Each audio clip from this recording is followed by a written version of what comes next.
Welcome to Chilling Chapters 1, where we explore the darkest corners of the unknown. Tonight's tale will make you question every dare, every bet, and every lonely road you've ever traveled.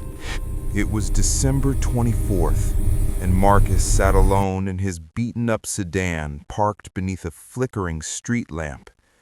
His phone buzzed with a text from his friend, Jake. $500, 1 hour. Just drive down Hollow Creek Road and back. Easy money, bro.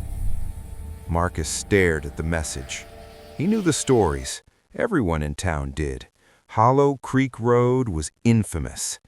People spoke in whispers about the strange disappearances, the unexplained accidents, the shadows that moved between the trees.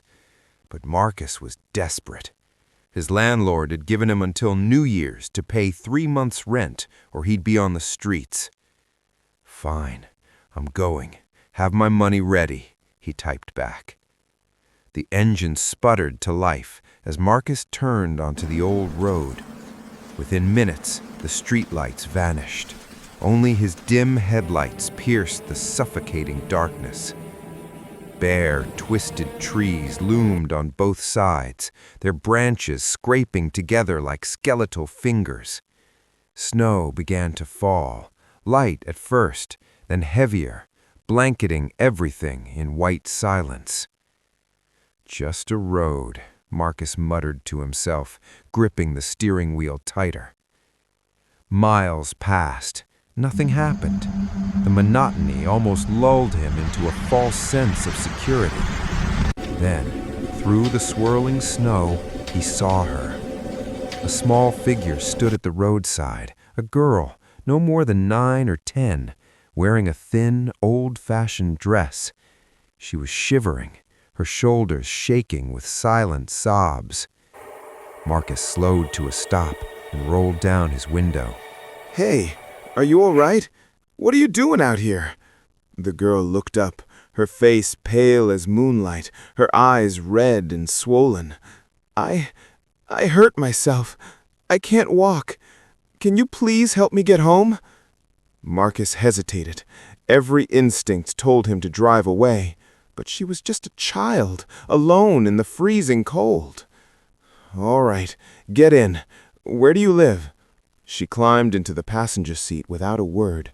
Marcus turned the heater up and started driving. "What's your name?" "Emily Carter." "How'd you hurt yourself, Emily?" She didn't answer. She just stared straight ahead, unblinking. Minutes passed in uncomfortable silence. Marcus glanced at her. Something felt wrong. Her dress looked ancient, like something from a museum. Her hands rested stiffly in her lap, pale and cold. She didn't move. She barely seemed to breathe. "Emily, where's your house?" She pointed ahead. "Just up there. You can stop at the trail." Marcus pulled over near a narrow dirt path that disappeared into the dark woods. "Are you sure? I can walk with you." "No," she said sharply. "I'm fine, thank you." Before he could respond, she opened the door and limped into the shadows, vanishing between the trees. Marcus sat there for a moment, uneasy. Then, against his better judgment, he turned the car around and followed the trail on foot, flashlight in hand. "Emily? You okay?" The trail opened into a clearing.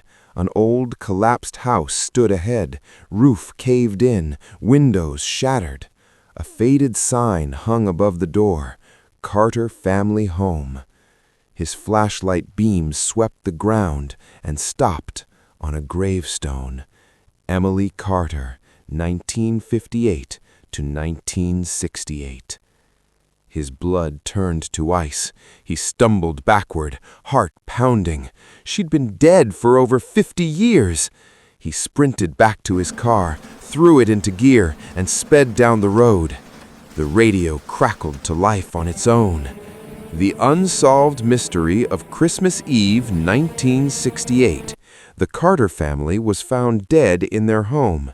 Their daughter, Emily, was discovered weeks later in the woods, her legs severely injured.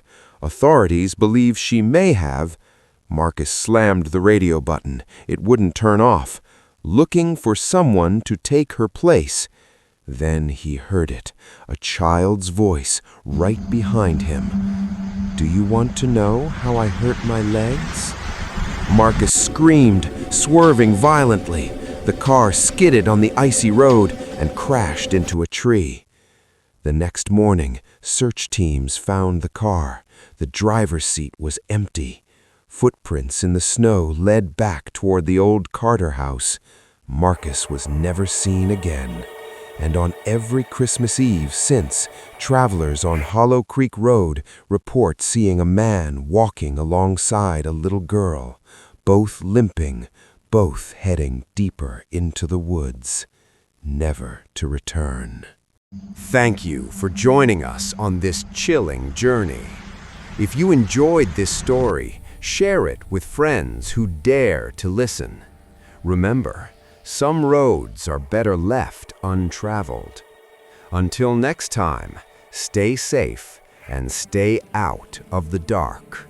This is Chilling Chapters 1.